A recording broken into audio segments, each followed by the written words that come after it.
मोदी योगी जिंदाबाद जिंदाबाद जिंदाबाद, कमल निशान जिंदाबाद जिंदाबाद जिंदाबाद, मोदी योगी जिंदाबाद जिंदाबाद जिंदाबाद, दिनेश भैया जिंदाबाद जिंदाबाद जिंदाबाद। अब की बटन कहाँ दबेगी? कमल के निशान पे। अब की बटन कहाँ दबेगी? कमल के निशान पे। आजमगढ़ में भैया खाली कमल खिलता।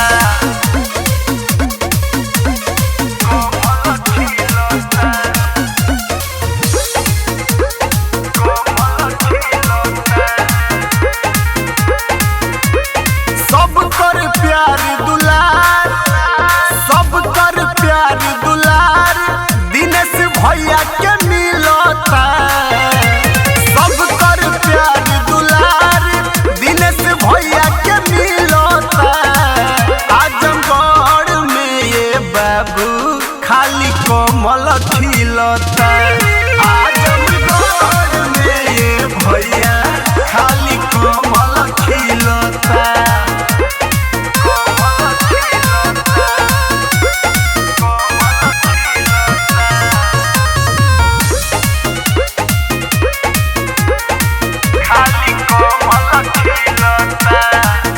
काका संग में काकी बड़ी करेली सपोर्ट हो, भैया संग में भौजी कहे बहकी नहीं ओट हो।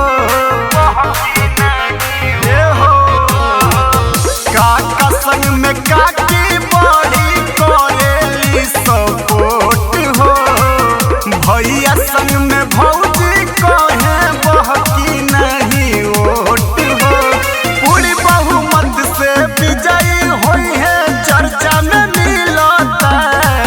आजमगढ़ में ये बाबू खाली कमल खिलता। आजमगढ़ में ये भैया खाली कमल खिलता।